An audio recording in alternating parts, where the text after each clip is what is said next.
I believe places around the world have their own unique vibrations and resonate with all sorts of different people. For some, it's their own hometown. For others, maybe world cities like New York or London. In meeting with a handful of people on this trip, I saw a shared love for this diverse island in the Mediterranean, a vibe that brings over 10 million visitors per year.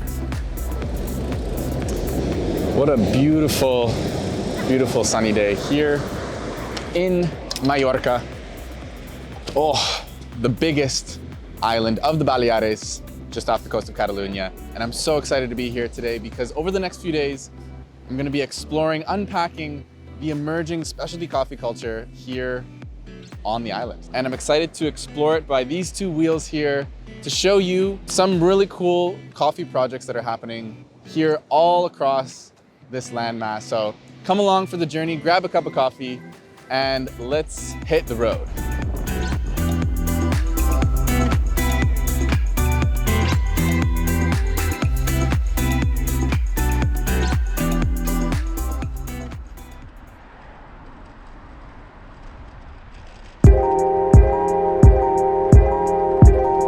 Well, this is what happens when you don't have a gravel bike.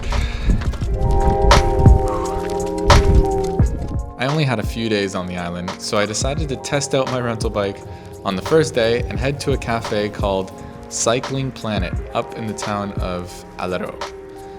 They were serving a nice espresso blend from the local Arabe coffee, and the vibe was clearly on brand. It was totally a cyclist's hub.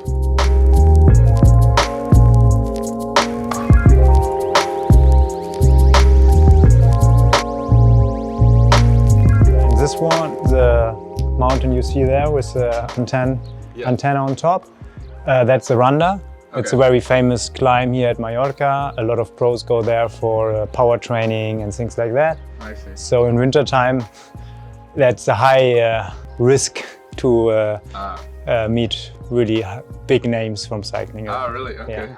So if you want to meet the pros, that's where you got to go. Yeah, exactly. Now this is a cold, cloudy day. It reminds me of being back in Ontario. On my second day, it was time to catch up with our friend Yan in his small town of Sineo. My family is very connected with cycling, so I was born into cycling, and I did my first race with 8 years old. Wow. So really from a young age? Yeah, a youngster. Cycling was first, and then came coffee, or cycling, Mallorca, and then coffee. Finally I did like 6-day races. For me, Mallorca is the best place for cycling and also for living. I said, hey, maybe I can find a way to live there because it's my happy place. I had this experience with training camps in hotels, and I never felt like home or well. And always I was missing something. Good food, good blankets, a good heating, a washing machine and a dryer. All the small things you need for a perfect stay in a training camp. Yeah, out of this experience I thought, hey, maybe it's possible to create a place for cyclists where they feel home. And I started with a little house with just 3 rooms. And from that on, I was growing year by year. And I kind of assumed why it might be called MA13 now, being in Mallorca, looking at the Google Maps. But maybe you can explain, where did that name come from? Yeah, that is what most of the people think, that it's because of the name from one road here, but that's not true. Okay. So the name is MA, yes, for Mallorca. But the 13 is the lucky number of my family and was also the house number for my first house here in Sineu. So I said, okay, this is a sign, and I will use that number that is also connected with cycling a bit. You know, some riders hate the number, others love it. So it can be a lucky number. For me, it's a lucky number. And then, of course, your cafe being called Samola, is that... Maybe you can explain a little bit the name behind that too. Samola is the old name from that place, and it's well known all over Mallorca because it was a crazy party place. Oh. Yeah, and wow. This location was like a music pub where happens really crazy parties. Yeah. So the people from Mallorca, they really know that place with the name Samola. Yeah, it's nice. It's the people come and have a coffee and they remember the times when they had party there. For sure, it's a complete other style. It's more of a morning party. Get your coffee, hit the road. Yeah, but we had this opening for the standard showroom there, and we put on a bit of music, and it was a bit like the words remember the vibe of the old times, because the atmosphere was really, really nice, and people start to move a bit, dancing, and I think there are options for the future that we can make like evening parties or whatever. We will see. I'll have to come back for that. Yes. awesome. Bring your dancing shoes. Yeah. So there are some really big names on. Christopher Froome, Roger Kluge, Marcel Kittel, Kwiatkowski, Peter Sagan, Linus Gerdemann. After a bit of coffee at the MA13 house, we made our way to his cafe. And though they were closed for the holidays, the vibe was still super cool, and the standard bikes from Berlin, they definitely fit in here.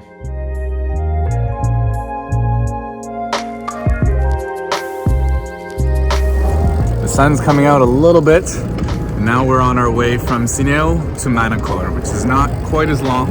Little country road here in the middle of Mallorca.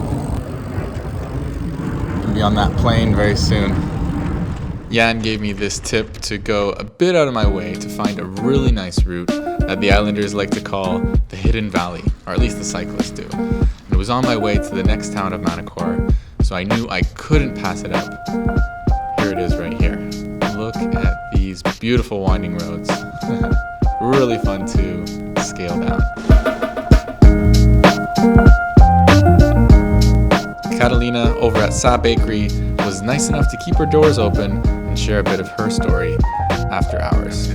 Bueno, yo soy ingeniera de profesión, ingeniería agrónoma. Trabajé como 5 años en una ingeniería, pero al final vi que como que no me llenaba y siempre estaba en la cocina, siempre, en mi tiempo libre, la cocina, tal y cual. Y hasta que un día dije, o lo hago ahora o no lo hago nunca.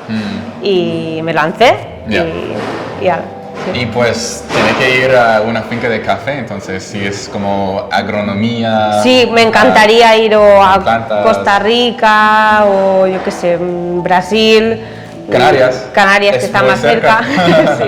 A ver, nosotros es que somos de un pueblo de aquí al lado de toda la vida y queríamos algo cerca de casa y donde tampoco había o hay mucha oferta de café de especialidad. De hecho, somos la única cafetería de especialidad aquí en Manacor. Ah, sí. ¿Y por qué café de especialidad? Mi hobby siempre ha sido cocinar y la repostería y tartas y todo esto. Y a raíz de eso, cuando nos fuimos interesando para visitar cafeterías similares a lo que queríamos montar, nos dábamos cuenta que todas tenían café de especialidad. Y dijimos, no, hay que hacer café de especialidad, porque además nos encantaba cuando empezamos a ir a Riutort o a Mistral o esto, flipábamos y ya no hubo duda, café de especialidad. Como que si vas a una cafetería de especialidad, sabes que te encontrarás buenos productos, o productos tratados con cariño, del arte también, la arquitectura, como tú decías. Donde hay más ciclistas es en el norte de la isla, por Pollensa, Alcudia, todo esto, allí hay mucha cultura ciclista. Claro. Pero sí que nos gusta que también vengan aquí y por aquí también se están haciendo algunas rutas nuevas y estaría súper bien que cada vez vinieran más. Sí. Sí, me encanta la cultura de ciclismo aquí, como de visita, exacto, entrenar un poco y salir y traer sus culturas también, claro, porque hay gente de todo el mundo, que prefieren cosas diferentes de lo que está aquí local. Sí. Y además muchos turistas alemanes o suecos, bueno, nórdicos en general, tienen una cultura del café que aquí en España a lo mejor no la tenemos. En Palma sobre todo hay nuevas aberturas cada mes. Cada mes abren algo nuevo de café de especialidad y esto está súper bien porque al final es como dar a conocer a la gente este tipo de café que no están acostumbrados. Poco a poco, sí, Claro. poco a poco. Poc a poc, como dicen en Poc a poc. mallorquín. So I thought now would be a great time to take a little break, of course, make a coffee, and share with you a little bit of what I've got going on in my bag here. Quite literally, the gear that is bringing me along for the journey, this cycling adventure. And that brings in today this video sponsor. So Wacaco, they've really supported me in making this project a reality. So thank you again, Wacaco. Today I'm gonna be brewing with the Pipamoka, and I wanna show you why I believe this is an ideal coffee brewer for any of your nomadic coffee adventures. Let's get to brewing. We'll head on out to this little peak here, show you some of the coast of Mallorca, and of course, drink a great brew. And I've got a special guest, so let's go meet him on the edge. So, Sam, you made it to the peak over here in Mallorca. Sunny day that we have today. Very windy day. It's perfect. But let's make a coffee, shall we? Yes, go for it. Where did your passion for cycling come from, and how did it find coffee? I'm from Yorkshire in England, but I've been sort of living here for about 6 or 7 years, and basically the draw here was the cycling. I came here to cycle, and then I started working for a company doing ride leading. That's so cool. And then started slowly sort of managing the company, and then I thought, you know what, I'm just going to stay here, because usually it was seasons. Ended the season in May, and then I got an opportunity to live here, and I was like, why not? Let's go for it. I love it. I don't want to go home back to rainy England. So yeah, and that's the story. And then you find love, and then you're living here, and that's it really. But the sort of love with coffee and cycling, I've always been into coffee, I guess. But what I do as a job in terms of ride leading is we're taking groups out on the road of different people, and what I really like to do is it's the social.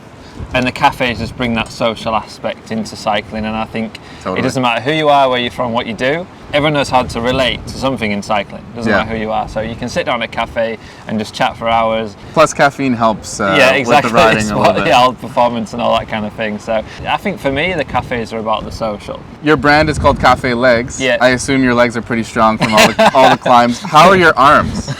How are your grinding skills? Let's grind this up. I knew it was coming. Okay, let's go. And what I'm gonna do is fill up the Pipamoka here. So for those of you who aren't familiar with the Pipamoka, if you want a closer look, I'll leave a link up here in the description. You can take a look at how to brew with this thing. But this is great for nomadic journeys because you don't really have to bring a scale with you. And I brought a thermos here with hot water. All you have to do is fill up the Pipamoka here with hot water.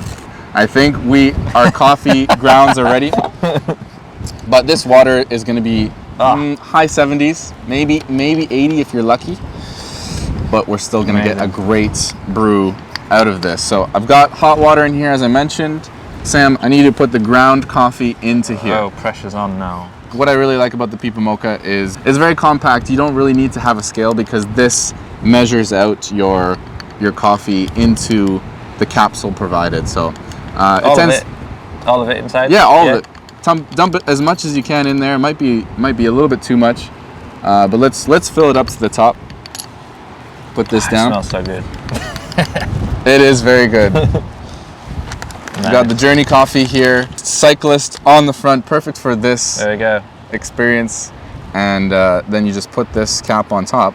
And what's really neat, so I'm actually showing Sam for the first time as well how to use the Pipamoka. So as you can see, there's water in there, there's some little notches, and then you put this, let's say it's a portafilter, or some sort of filter, some sort of basket in the water. It sinks down, and then you just have to wait. So it's nice if you're taking a break, you're a little bit tired, you don't want to do too much, but actually the hard work comes after this. Okay. So you just used all your arm strength for the grinding. We're gonna need a little bit more wrist strength for the extraction here. Okay. So you're actually bringing the basket of coffee through the water by twisting it upwards. Okay. And it's when you go to set off again, and you realise your legs you feel absolutely rubbish, and you're like, oh my god, I've got cafe legs. Right. It's kind of like when you say I have beer legs. Yeah, exactly. Yeah. You stand up after a few pints and you're like, I'm not sure I can move on. But you can recover a little bit better, I guess, after cafe legs. Cafe legs is a good recovery. You're actually building your strength. Love it. Well, thank you so much, Sam, for joining me for this coffee. It's been awesome. Thank you. Cheers. It's good. I like it. I left Sam on his merry way, and I made my way back to Palma, a good hour bike ride, to meet with Greg, the roaster behind Mistral Coffee.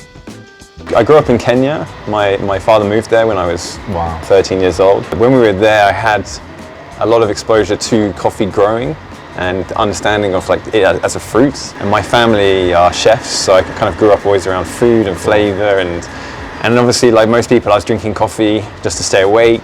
Those nights crossing the oceans, you're obviously drinking a lot of coffee. And when I finally tasted specialty coffee, I had some friends that had a roastery in England, and they kind of exposed me to this like really high-end coffee, fruity, funky espressos. It was just like a revolution in my mind for coffee and how so many people didn't know about this world then. Of course.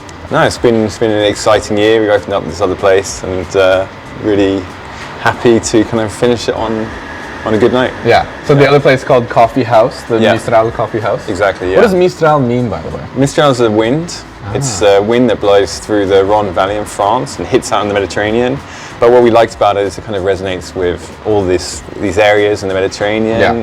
In Mallorca, there's lots of roads called Calle de Mistral. And I used to be a professional sailor, so kind of personally, I used to actually battle the Mistral and used to hide from it. So it was just like a name that I really liked. And yeah, so we set this up 5 years ago now. I think the next time you just mentioned sailing, when I transitioned from doing the Nomad Barista by bike to the Nomad Barista by sail, you got to come with me on the absolutely. On the seas. yeah. I mean, it would be awesome. So after all your journeys around the 7 seas, what brought you to Mallorca? I think it was years ago. Well, actually, my journey kind of started here. It was like 15 years ago now. I was in Mallorca and looking to work on a yacht as a sailor.